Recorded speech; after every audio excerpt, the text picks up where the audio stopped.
Hey everyone, welcome back to the Sports Psych Show. Now today I'm joined by football coach Blaine McKenna. Blaine, welcome to the Sports Psych Show. Thank you for having me, Dan. I'm a big fan of the show. Wow, it's an absolute honour that you've joined us. I know we've been talking for some time about getting you on, and we've known each other for a few years. I think you attended a presentation I did in Northern Ireland, and I've been tracking your career ever since, and you've certainly been to some far-flung places, mate. So why don't you tell the Sports Psych Show audience what you've been doing, sort of a bit of a potted biography, and we can go from there. Okay.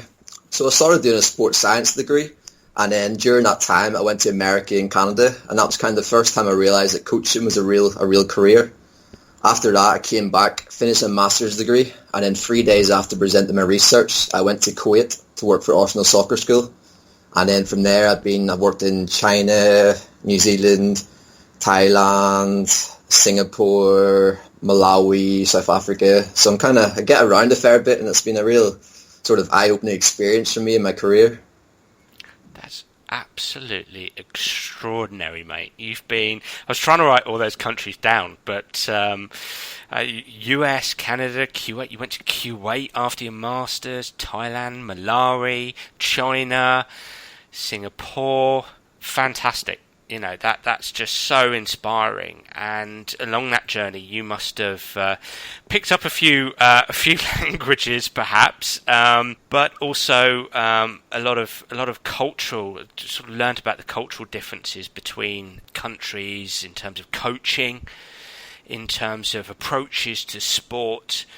In your experience, you know, what are the big differences between north, south, east, and west across the globe? What have you experienced from US to China? What are the big differences, mate? Well, it's quite eye-opening, really, because it stems from the education system. So if you think about China itself, it's a real representation. The football there is a representation of the culture. Coaches generally tell players how it is, and they don't really ask for feedback. It's kind of a one-way process. And then when you watch that in terms of how the players play, like, their technique's very good. So when we played against Chinese teams, generally they'd finish moments very, very well because there's so much repetition. So their skill acquisitions generally sort of more block constant.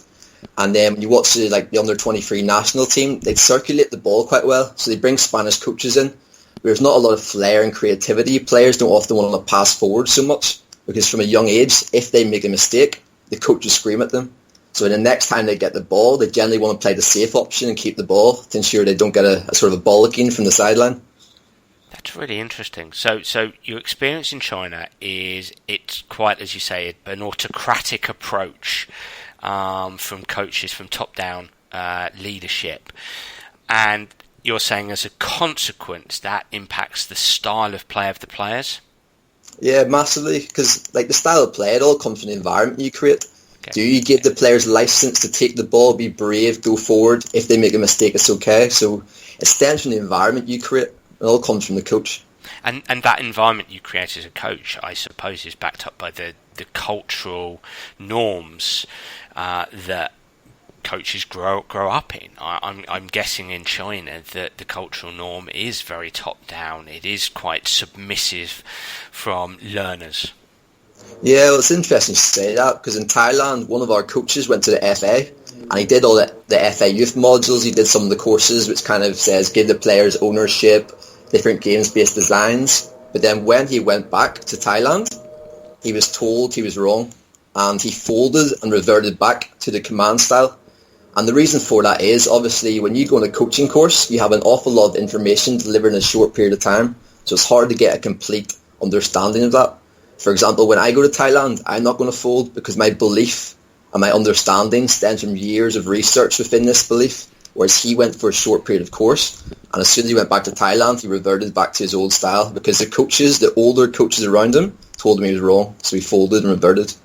That's really interesting. So what you're saying there, Blaine, is from your research, from your hours, hundreds of hours of research, whether it was for your masters, your first degree, whether it was just off your own back, you've got a good understanding, a good underpinning of the why. Why would I be less autocratic and much more bottom-up with my coaching, providing autonomy support, and you've got a good why there, and so subsequently it's more entrenched in you to keep that way. But if you've got pressure coming from above, surely as a coach it's quite easy to fold and go, well, okay, all right, I'll adhere a bit more to what you want. Yeah, and that's very, very difficult. Like for me, for example, when I went into Thailand, I was hired as a quick fix. The president's son hired me as a quick fix because things within the academy were going very, very wrong. And we all know within youth football, there is no such thing as a quick fix. So I went in, I did a few sessions. I was only there for a couple of days. I barely knew the players' names. None of them spoke English. And then our first game happened to be against the best team in the country. And needless to say, the game didn't go very well in terms of result. And like that was the most difficult period for me because I couldn't get out of bed the next day because I was saying to myself, how can I convince people my approach is right when my team has just been hammered? So it's very, very difficult, but you have to... So what did you do, mate? Well, sorry to interject, but what did you do? How do you convince that this way is right? Is there a right and a wrong? And was there a wrong? Is your way right? And how did you convince them? Well, it was very, very difficult initially because results... Basically what happened was the president's son had an agreement with another academy to form because our academy is quite young, but the coach did something he didn't like, so he cut that agreement. So essentially what happened was our U15 team had to play in the U17 National League. So in the first game against Buriram United, we were playing against the best 17-year-olds in the country with a team of 15-year-olds that were just from our city, whereas Buriram recruit nationwide. So essentially what I did was, it took time, but it took a season really. So the problem was the coaches, because things weren't going well, because when I came in, they weren't expected to do an awful lot, I was expecting to do a lot more. So I basically had to wipe the slate clean. I had to get rid of those coaches, and I brought new coaches in and explained to them, this is the way we're going to work. And I set the bar higher from day one. So then they knew they had to work, they knew what was expected of them. And then also when we fixed the season after, we fixed the age groups. So the right players were in the right age group. So then obviously results got a bit better and then things improved from there. So it was a process. It doesn't happen overnight. It took 8 months basically to fix it. We've talked a lot on the Sports Psych show about autonomy-supportive coaching versus controlled coaching. And I think what I hear you say is because of the culture and environment in China, but obviously in Thailand where you are now, where this challenge arose, you felt that there was too much controlled coaching and you wanted to develop more of an environment related to autonomy supportive coaching. What you said, you got a group of you recruited new coaches, and obviously when you recruit new coaches they might be more partial to this form of coaching, but can you give me some examples of where things changed? What specific things did you do? The coaches were more open-minded. We had them with us for a while, so some of them were interns, and then we turned them into full-time coaches, and that helps because we can educate them through the process of how you want to deal with players, how you want to interact. Because before, the culture is very difficult, especially the age hierarchy. So initially when I went in, a lot of the coaches were much older than me, like 10 years. The first coach I hired was 32 years older than me, and like life was very difficult with that because the age hierarchy initially. But when we brought them in, we explained how we wanted to work, and then the players, you can see from the players, they started to improve as well. So initially when you go in, they're used to directive approach. When you ask questions, generally there's silence. Then after a while, then they start answering questions. One person perks up, then another person perks up, and then they realise that they're starting to think about their game, and you provide case studies of how the best players make the best decisions, so you have to think about your game. And then generally after a period of months, then the players start to buy in more.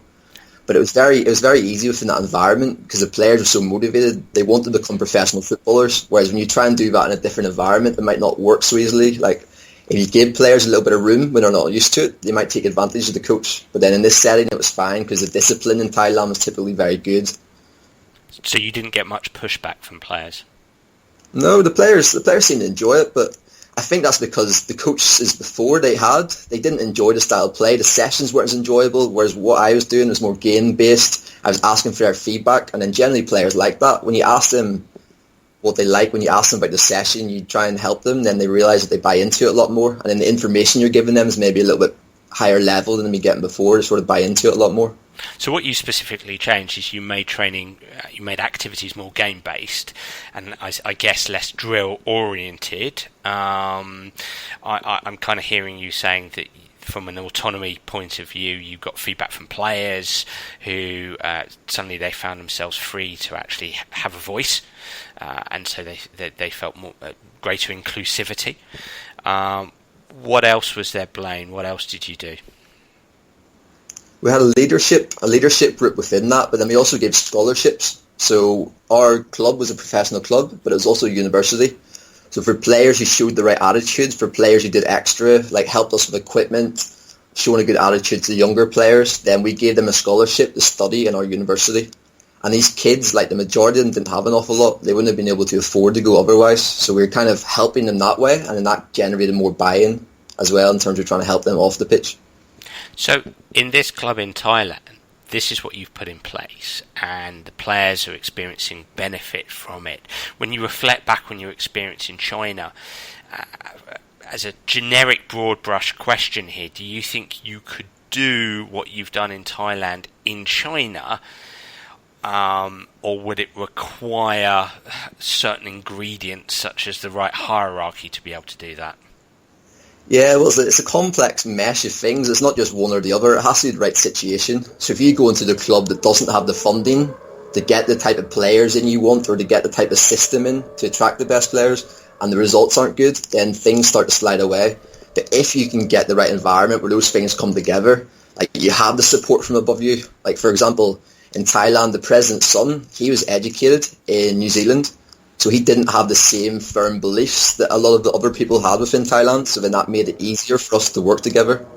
And so do you think, so if you take a country like Thailand and their national team, which I would imagine sits quite low down, do you think introducing a greater amount of autonomy-supportive coaching rather than having this overwhelm of controlled coaching, and I want to emphasise an overwhelm of control coaching, that a country like Thailand could start to create better soccer players, better footballers? They could start to create a national team with greater success.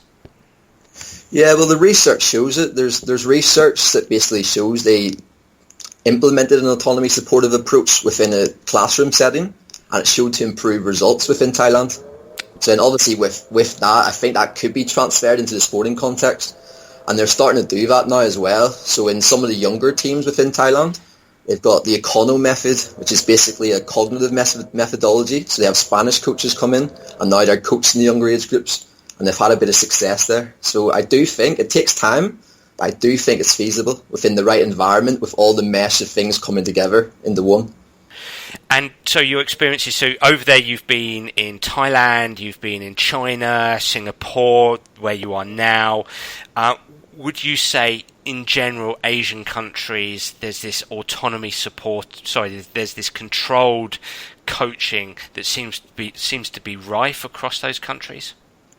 Yeah, definitely. Like when I walk here on Saturdays or at the weekend, when I walk around the football pitches, I generally see lines, and I generally hear the coach, because coaches think that they need to be in control. They have to be the leader, so the parents have to see that coach is in sole control.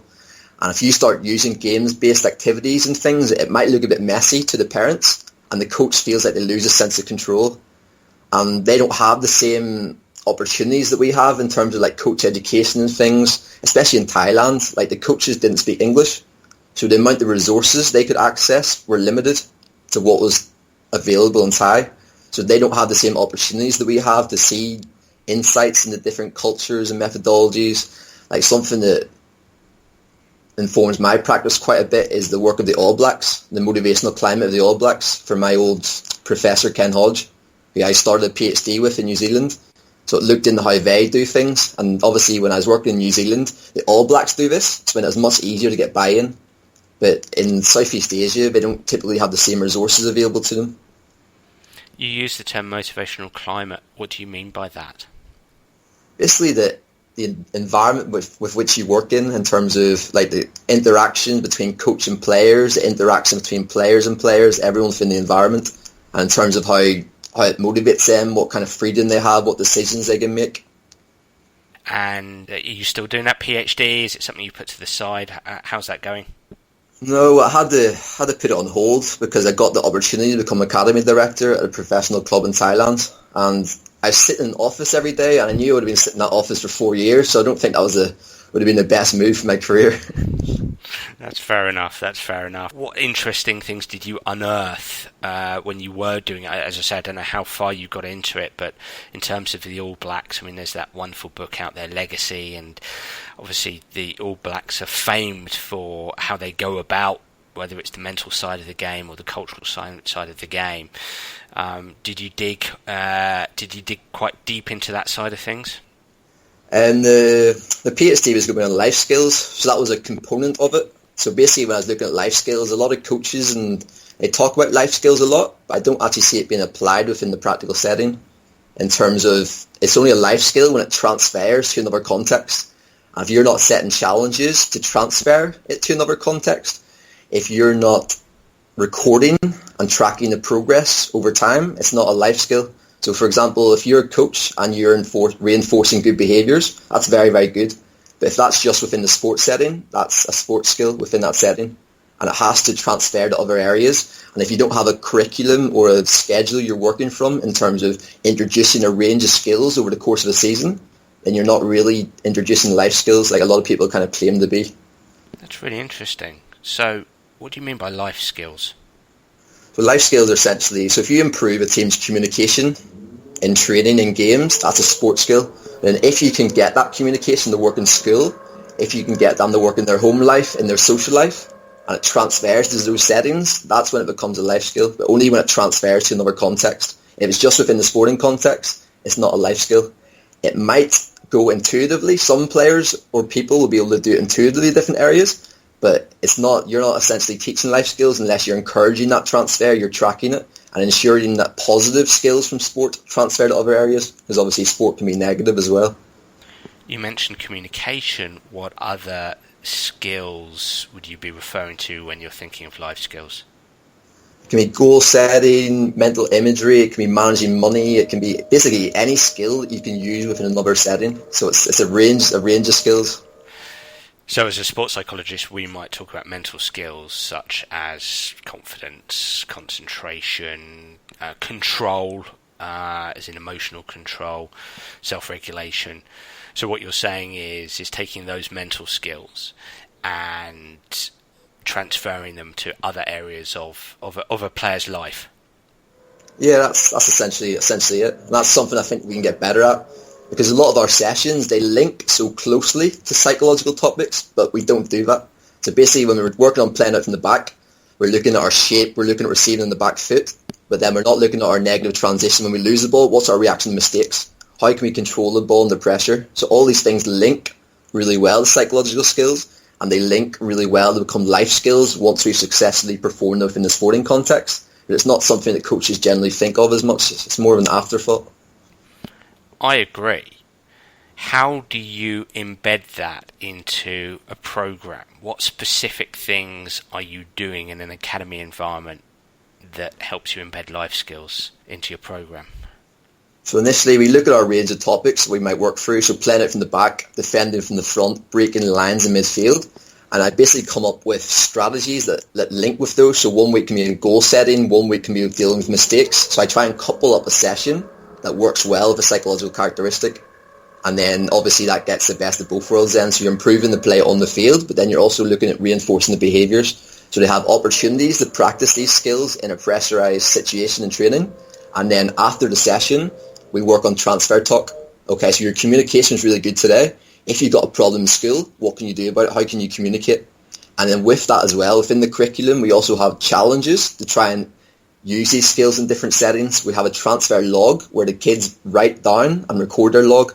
And with some individuals I work with as well, we have a group chat. So inside that group chat, you have the child and you have the parents. So then we can reinforce key messages. We can track progress. And I'll have them sending me pictures of the goal setting charts they developed and different things they're working on off the pitch to track the transfer. So I've not heard of that being done an awful lot, but that's very, very important. And you have to do that if you want to teach life skills. I think it's outstanding, mate. I really do. What I hear you say is, as an example, if let's say as a coach you're working on set pieces, and a key theme within that set piece is communication, so the soft skill is communication, let's say, you'll work on communication on the training pitch. After training, after practice, you might take players into a classroom in a group environment, maybe, and you can give me your thoughts on that in a second.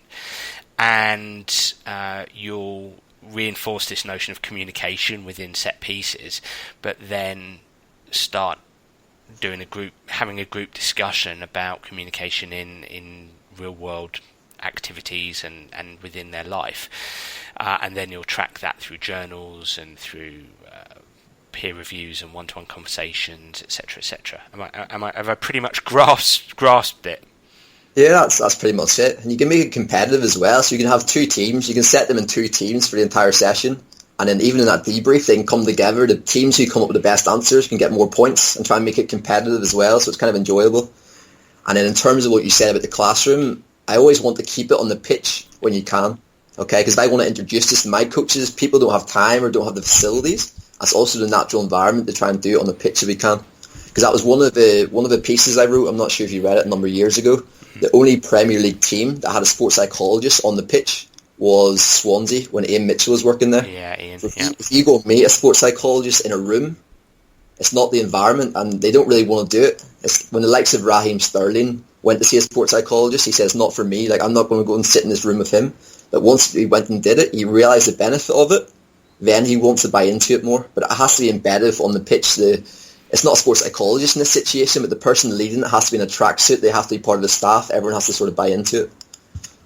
Completely agree with you with regard putting boots on and being on the pitch. And football just doesn't, soccer and other sports just don't seem ready for that at the moment.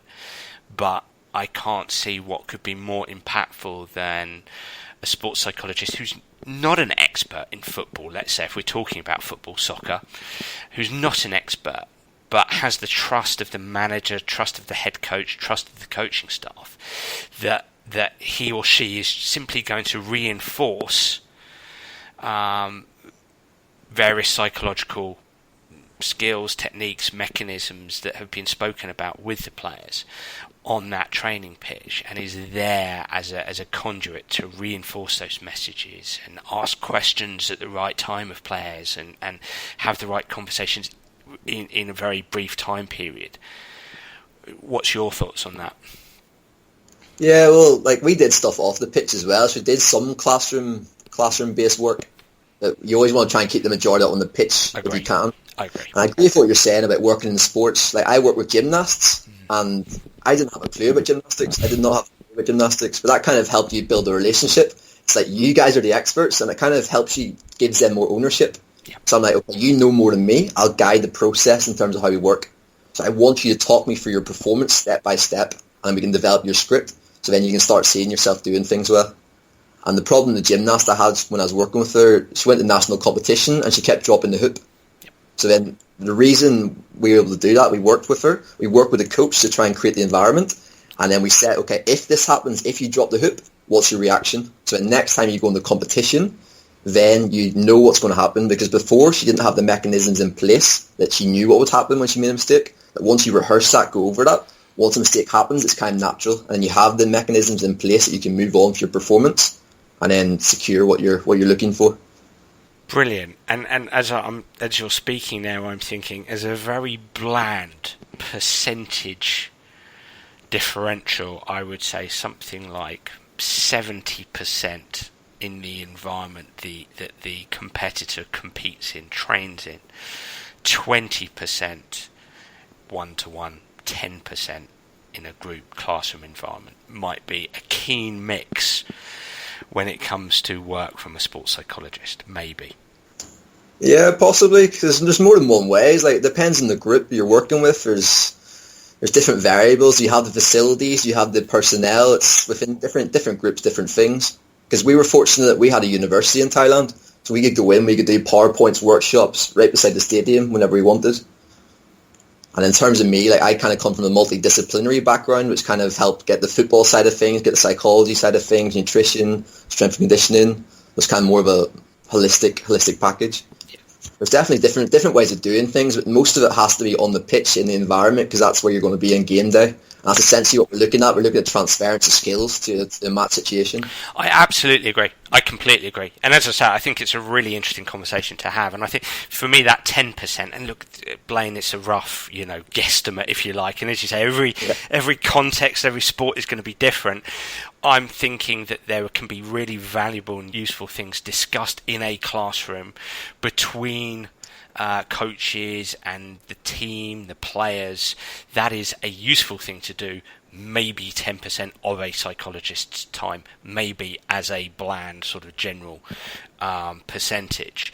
I think there definitely needs to, in any certainly elite adult environment, that 20% one-to-one in a room with an individual player or a couple of players, whether it's for mental health, whether it is for welfare and well-being, that's important to offer as well.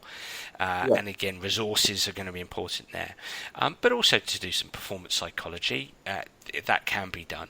But I completely agree with you, mate. And I'm coming back, let's bring this back to this life skills thing, because I think it would be really useful for the audience to get a firm grasp of what you're doing, because I think what you're saying is absolutely fantastic. This idea of life skills, this idea of we're working on these skills on the pitch, football, soccer specific stuff, but then we're going to talk about how this applies to off the pitch. But you're saying you're not necessarily taking them into a classroom environment. So what are you actually specifically doing? Because I want to be able to picture this. You're getting them into a group on the pitch and you're having that conversation on the pitch about life skills away from football? Yeah. So essentially you introduce the skills within the football context and we work on that throughout the session. And after the session we talk about transfer. So that's at the end of the sessions when we start talking about life skills. So essentially what we're looking for is we have to, within that session, we have to successfully apply these skills, because if you can't successfully apply them in the sports setting, you don't have a skill in the first place to transfer. So it's about building up the skills within the session. Once we sort of master that after, and sometimes you can work on it for 2, 3, 4 weeks. Once we master that skill in the sports setting, then we can start discussing transfer. And with that, we've got a booklet which accompanies it. So whatever it is, it links to the life skills. So it could be communication, could be goal setting. And then I've got my life skills booklets, like over 50 weeks now of content, which links to the sessions. So once we do that, each player has a booklet and they can work through it in their own time. And it's quite interactive. So it introduces the topics within different settings, reinforces what they've done on the pitch. And then it comes up with challenges to transfer the skills into different settings. And it has like boxes they can fill in so they can track the transfer. But obviously within your setting, it depends on like how motivated your players are, because this is going to be different for every individual. So some people are going to take to it brilliantly. Like one player I'm working with, he doesn't stop messaging me every day, like sending me pictures of his booklet, whereas some people don't want to engage with it as much. So it kind of depends on the parents, it depends on the kids within the setting, and then how motivated they are to sort of transfer these skills and then feedback to coach how it's going.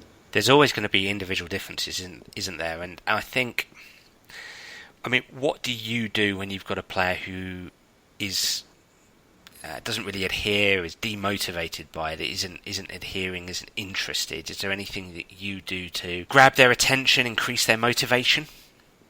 Well, when you work within football, like we have great role models all around us. These kids or these players aspire to be like Messi, they aspire to be like Ronaldo.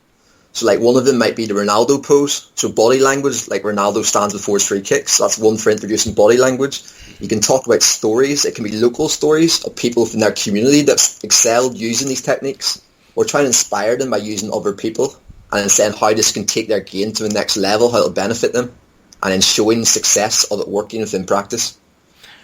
And how do you, if you've got somebody who's not very motivated to take these skills into their life, into their day-to-day life, and I'm sure you come across them all the time, do you use the same kind of techniques like the modelling and the anecdotal, the stories, etc., to try to increase the motivation of players to do so?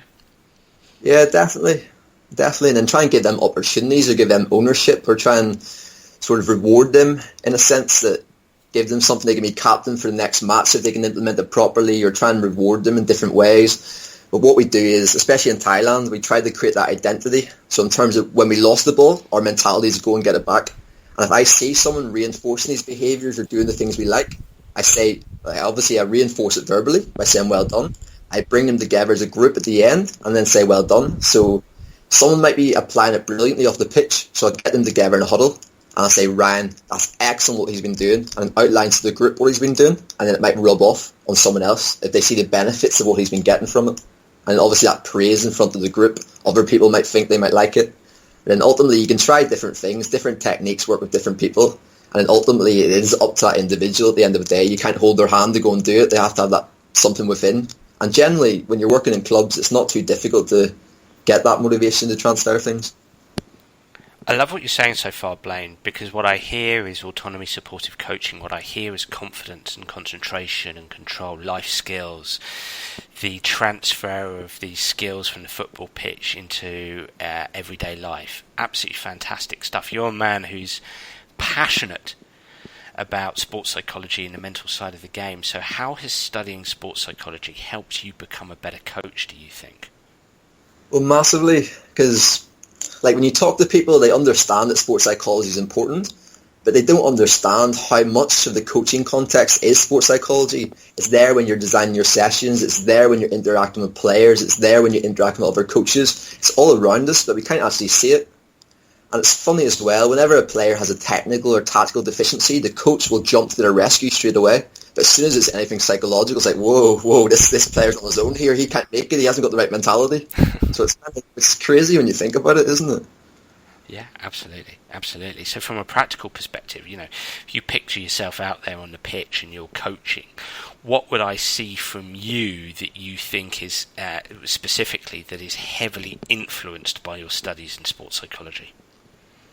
Well, number one is, where I've said it before, like self-determination theory underpins everything I do in terms of that work with the motivational climate of the All Blacks. So everyone has three key needs: autonomy, competence, and relatedness. So developing a connection between players within your session, and that can also be through your identity as well. So you can find things they have in common off the pitch.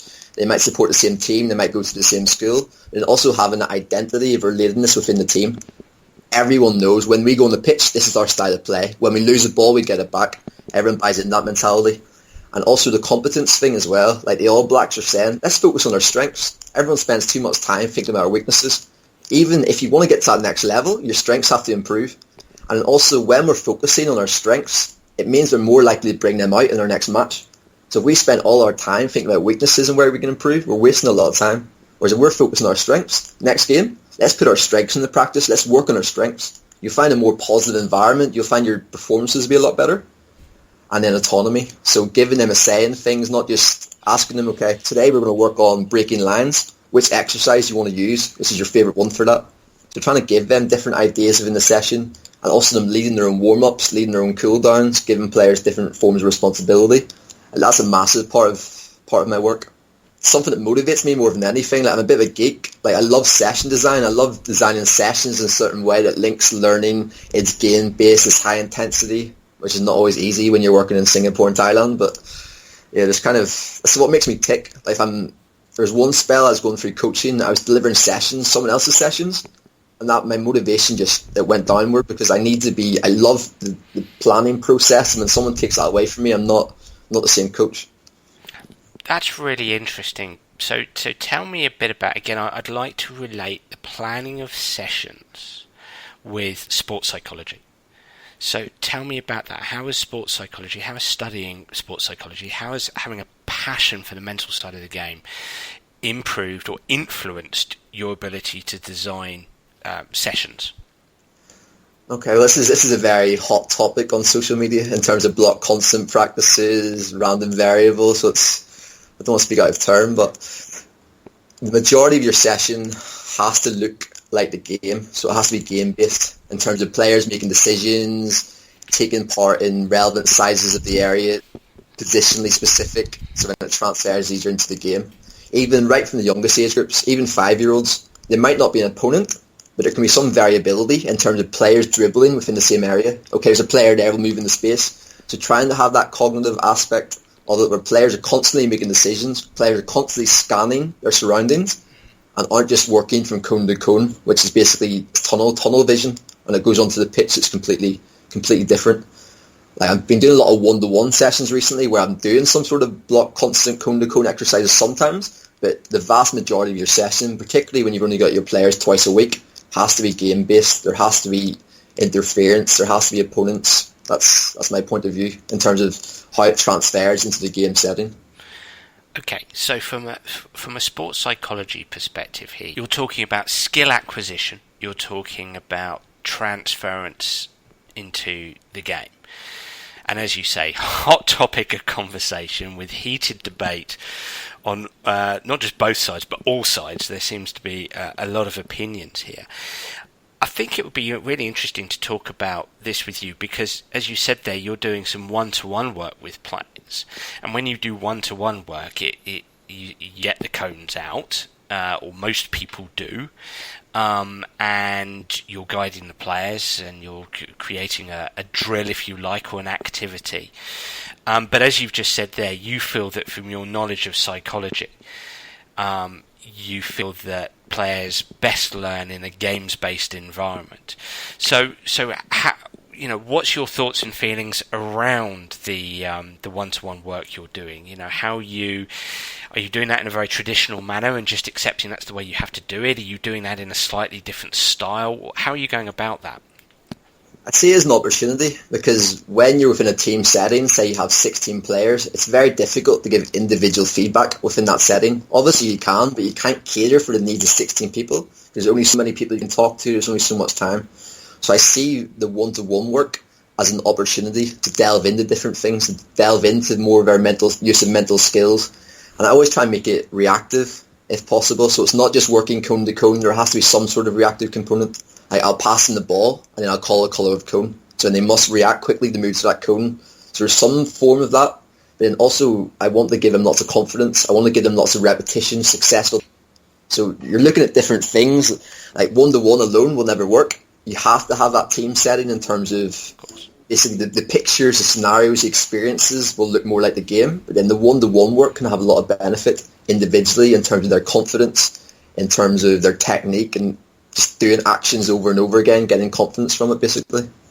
So what would you say to those people who might say to me, I hear you, Blaine, but when you talk about reaction and you're doing that with reference to a colour of a cone, well, they don't have to do that during the game, so it's not that representative of the game.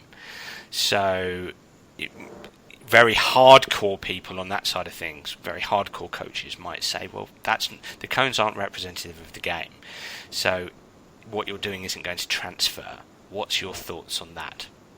I've been on this journey, and it's a long journey. So initially when I started, I'd have, even when I was doing this in the team setting, so finishing, when I'm doing speed work, I'll do the speed work and it'll go immediately into 1v1. So initially what I was doing was I call a colour, but then I thought about it, and when I'm calling a colour, it's not what they hear in a match, it's what they see. So when I started holding up a colour, okay, that was the first step process. The first step process was calling a colour, so auditory. Second one was visually seeing a colour. And then the third one was I'd have two players running towards each other, and then one had to mirror the action of the other player. So I was giving them more rich and relevant information. And then obviously in a 1v1 setting, I can have that as well. So the players are looking at my hips, they're looking at different things. The information is more realistic. Obviously it's not as realistic as it would be in a 6v6 or 7v7, but it's the best that we can do within that situation. And then obviously that's not why we're doing it. We're not going to make them better incisive splitting lines in a one-to-one session. We can get different outcomes so we can benefit both and they can couple each other. And generally people will say a lot of professional players have done one-to-one work and gone on to great things. And you've got to look at that. The players that want to do one-to-one work generally have the right mentality. So they're doing things right off the pitch. They're doing things right the entire way. So that's generally what's led to their success rather than just purely the one-to-one work. It's because they have the mentality that they want to do more. But I do think it has a lot of value. You think it has a lot of value from a technical perspective and a mental perspective? Yeah, there's different outcomes you can get. It supplements team training quite nicely. But alone it's not enough. The team training is the bigger part of the pie, but a little bit on the side you can add one or two things. under the right coach, then I think it's beneficial. And when you're doing the one-to-one training, would you start a conversation with a player with regard taking those skills into a team training session? So part of the process is it to have a conversation with the player as they're doing their skills, as they're practicing their one-to-one skills. You might have a conversation with a player sort of saying, well, we're doing this, your first touch, where you're looking, etc. When you're on the pitch with teammates, you might do it this way or you might do it that way. Or is that the kind of conversation you might have with the player? Yeah, definitely. Like when I'm doing one-to-one sessions, depends where I'm doing it. If I'm doing it our pitch, I can set up mannequins and things, so I can try and add a bit of context to it. So this is a defender, this is a midfielder. How can you receive it between the lines? And it's not going to transfer perfectly, but you always have to try and relate it. And I find myself a lot of the time talking about body language. So they miss a shot, so obviously they're getting a lot of repetitions within a short period of time. And what's in their reaction to these mistakes or when things aren't going so well, that's generally quite a big indicator. It's something I'll work on quite a lot that I don't want to see lead into the team session. What I love about what you're saying, and you've said this for the last 45 minutes, is there's such an underpinning of psychosocial in everything that you're doing. So one-to-one technical practice isn't just about technical practice. There's the psychosocial elements, there's the body language, the confidence, the focus of attention, etc. So as a coach, you truly are doing psychology within your role as a coach. Yeah, it's the most important thing for me. Like when you first start coaching, I'd have my tactics books out. I'd be doing X's and O's. This player needs to move here when the ball's there. I'd be doing all that type of thing. But then once I've done my master's degree, once I've seen the meaning it can have, like when I talk about life skills, the majority of players we coach won't become professional. So how can we make our sessions meaningful for players who do become professional, players who play for fun, or players who don't play at all? And that's by integrating the psychological aspects of it and then transferring it to different areas so then everyone benefits from your practices regardless of the level. If you're a soccer coach coaching for an hour and a half on a wet Wednesday night in Grimsby, or you're a basketball coach coaching at your local high school basketball team in Tampa, Florida, if you're a tennis coach just coaching at the local grassroots tennis club, what advice do you have for those coaches in terms of incorporating life skills, incorporating mental skills, incorporating sports psychology into their day-to-day coaching? It starts with what they believe in. So you have to develop a list of characteristics that you want to develop within your players. And that can relate to sporting performance. It can relate to what type of human beings you want to develop. So come up with a list of characteristics that you think are very, very important.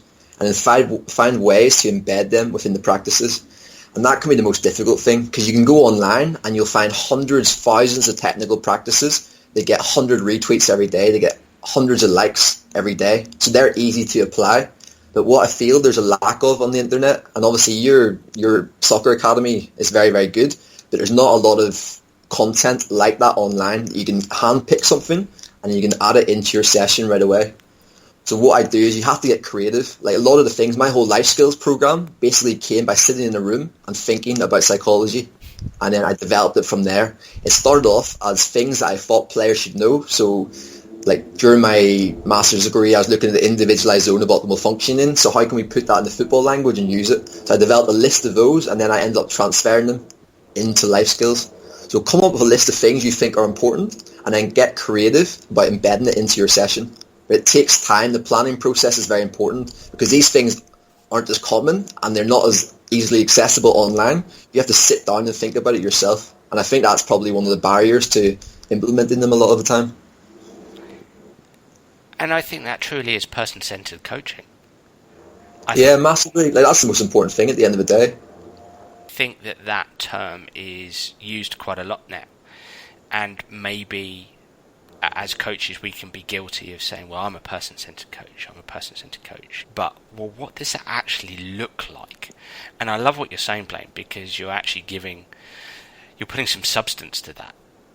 You're putting more meat on the bone. You're saying, well, sit down in your office, sit down on your couch, have a piece of paper, a pen, and write down the characteristics that you want to help develop in your players, and then start working out what that specifically looks like behaviourally, and start working out how you can incorporate those into your training sessions, into your activities, and how you can help reinforce those. Yeah, well, that's where I started 5 years ago. I started with a few topics, a few ideas, and it grows and grows. Every session I get new ideas when I see things, and it snowballs. It snowballs from there. It does take time, and it does take a lot of conscious thought. And a lot of coaches, and what you're saying about person-centered and things, like what the behaviour in practice isn't always, they have their philosophy in things, but how things are in practice aren't always how they see themselves. So that's why you have to get feedback from other coaches as well, and people around you, because sometimes we can't always see the full picture. One of the reasons why you sat down and started to think about this was because I know that in your first degree and your master's degree, your research very much centred on the knowledge and the perceptions of sports psychology within football, within soccer. What kind of things did you discover? I think it's really fascinating, the different attitudes towards sports psychology within soccer, but sport in general. What things did you discover from those research papers? Well, one of the main takeaways is the lack of exposure. People haven't been exposed to sports psychology, so they don't know what it looks like, they don't know what it feels like, they don't know how to incorporate it within practice, and it all stems from a lack of knowledge and a lack of exposure to it. So as I said before, Raheem Sterling, sports psychology is not for me, I don't have a problem, there's still a stigma attached to it, but when you go and you work with a sports psychologist, you see how it can benefit you. Now you understand now, but the majority of people haven't had that access. And then obviously on coach education and things, it's not touched upon, particularly at the lower level courses. So that's an issue that's not been embedded within the pathway. And in terms of players and things not buying into it, the academy system in England is very good now. So they have to have a sports psychologist, they have to see them. So from a young age, it's been embedded. Because when you get players at first team level, they've never worked with a sports psychologist before. Well, I've never done this before. Why do I need to start doing it now? There's nothing wrong with me. So when you embed it from a young age, you embed it within the coaching pathway as a key component, more people start speaking about it on social media and showing techniques and ideas. That's what it'll take to change it. And that's partly the reason as well I spoke about the classroom. Like my ideas to advance sports psychology, it has to be pitch-based because we have to educate coaches to deliver it as part of their practice. Not everyone can get a sports psychologist. So obviously your academy caters towards that, but then we need to find more ways of doing that to help coaches, because coaches need support. Everyone, especially now moving forward, everyone understands the importance of it and speaks about it, and I think everyone would like a little bit more help. Do you think language is a problem? You mentioned, you used a term earlier, individual zone of optimal functioning, which is a theory I'm really into and I'm really interested in, but it's always a term I use as an example of language that puts people off. Do you think language is a problem? Yeah, and massively so. Like particularly when there's a massive gap between the research and the practice, which is a big problem in itself. There's kind of people sitting in ivory towers using big words that means coaches can't access the content. So that was another thing from the findings, like simplifying the language, using football language, so then people can buy into it. And in terms of the people introducing it, they have to understand football. You have to know how it works within a team setting. You have to have someone who's tried it a number of times, seen how it works, reflected, and then delivered it better the next time. Because when they start trying to do these things, it might not work. And you might end up like that coach in Thailand who just folds and reverts. So it takes time when you start implementing these ideas and different things, and you have to be confident as a coach that no matter if it's not going well, you still have to stick with it, reflect it, and then try and do it better next time. I think what I've found is that we in sports psychology need to be better at what you're talking about. We need to scaffold our language. We don't want to damage the integrity of the profession. It's a science and it needs to be backed up with rigorous research. And the reality is research papers are published in a writing format that can feel quite alien to some people to read, but we do need to find platforms by which we scaffold down that language, and so it's easier to understand and or simpler to understand, and then have tools that are easier and practical to apply. I think that's so important, and it's something that's missing. Yeah, we need more pracademics, so people that can bridge that gap. It's difficult for someone that's very heavily research-based to know what it looks like in the setting. Obviously, you know the theories and everything, and they'll have a bit of applied practice. But it's also the relationship and the respect of the people you're delivering it to. So if someone's a coach and someone goes in, they have to have success within that setting, so when the coaches buy into it a lot more. Whereas if someone comes in and starts using complex terminologies, they'll not buy into it as much. So essentially, you need someone that understands the research, and then someone's had a lot of success in delivering it within practice. And then that's how you get people to buy in. Making the resources available to everyone so then it's easily accessible. So you have thousands of practices to develop technical and tactical players. We have to find a way to do that with sports psychology techniques that makes it easy that they can take it and use it within their next session. Absolutely. And I think that coaches, when some of them hear this language, it's quite frightening, and they think, wow, this is going to take ages to understand. And so then what makes the breakthrough in terms of language use is the bland stuff, which is, punching the air, you can achieve anything, which is, if you believe it, you can achieve it, which is, if you think about something for a number of days, then, it will manifest itself. It's those kind of bland pseudoscience things that actually come to the fore because the theory is actually put to the side because it's just too difficult to understand. Yeah, definitely. And in terms of, it's not always positive. It's not always positive psychology. There has to be some sort of realism with it as well. In terms of you think you can achieve anything, there sort of has to be sort of just basic goal setting. Whatever you're doing has to be realistic within the setting, and it's not always positive, and people have an experience of delivering it within practice. I suppose in my work I find it quite pertinent to talk about flexible thinking and rational thinking rather than positive thinking. That actually thinking rationally and thinking flexibly is going to be more pertinent for coaches and for players than thinking positively. Yeah, well, especially rationally, because players, they build things up in their minds. Like, obviously football is an identity foreclosure, so they think their entire life. Like, when I was a footballer, that was my identity. I stopped playing football, my confidence just went down massively, because what value do I have anymore? So that's massive within it. And if players can rationalise things, okay, if we lose today, is it the end of the world? No, it's not the end of the world, but a lot of people build it up that it is, and then that has negative impacts on their performance. Which comes back to your life skills. Yeah, that's it, isn't it? It's full circle, all goes full circle. Absolutely. Well, I've really enjoyed that conversation. I mean, I just think there's so much good stuff you're doing there, and I think you're doing it in cultures that are challenging, and you're challenging the status quo, which I think is fantastic.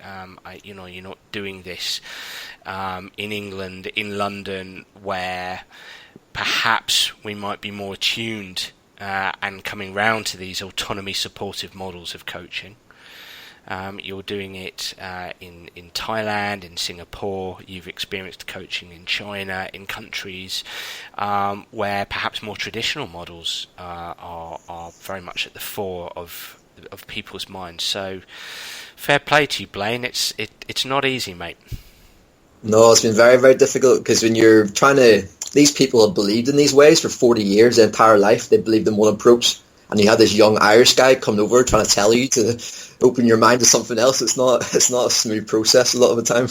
No. It's been a great experience nonetheless. Yeah, but through that adversity, then you improve your ability to translate this stuff and actually deliver it in an efficacious way. Yeah, we have to develop a lot of coping mechanisms. So my sports psychology master's degree has helped me a lot in places where no one speaks English and the environment's not always the best. So it's been a character building experience. You have to practice what you preach.